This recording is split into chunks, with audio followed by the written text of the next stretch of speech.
le candidat de l'Union pour la République et la démocratie, UR, sera, selon toute vraisemblance, désigné le 23 octobre prochain, à l'issue de la conférence nationale du parti.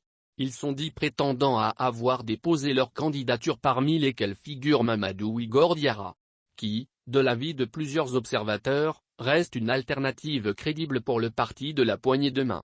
C'est une dizaine de personnalités à vouloir briguer la candidature de l'Union pour la République et la démocratie, UR, le parti du très regretté Soumaïla Cissé, à l'élection présidentielle à venir.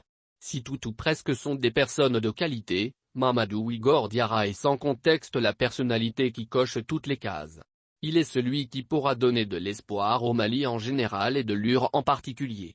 Les livres de communication politique indiquent que le candidat à l'élection présidentielle doit avoir 3 qualités pour être plébiscité par les électeurs: la compétence, l'intégrité et la compassion. Des qualités qu'on retrouve chez le natif de Maracala.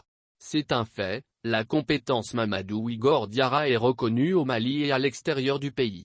Qui ne se souvient pas du travail abattu lors de ses différents passages dans le gouvernement, d'abord sous AT et ensuite sous IPC.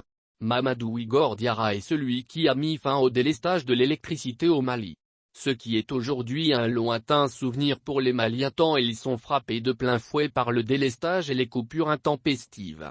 Le budget à 2000 milliards FECFA, le paiement des pensions et des salariés le 25 de chaque mois, l'assainissement des finances publiques du pays et enfin le lancement des grands travaux sous IPC, ce sont des faits à mettre à l'actif du sieur Diarra.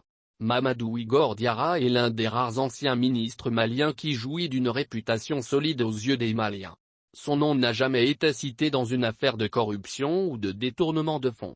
Tous ses collaborateurs retiennent de lui un gestionnaire rigoureux des deniers publics et surtout son intégrité au-dessus de tout soupçon.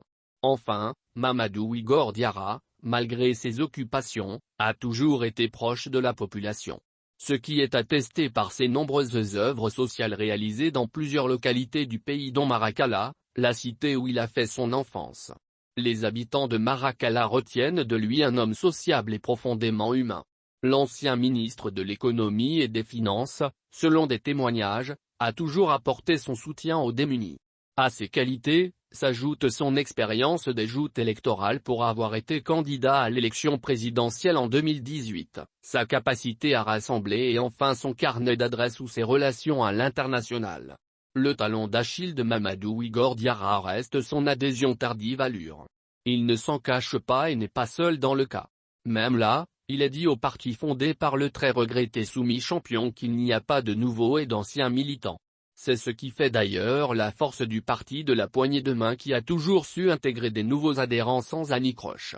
Les 10 candidatures, selon nos informations, seront examinées par une commission qui doit rendre les conclusions de son travail avant le 23 octobre, date de la conférence nationale du parti de la poignée de main.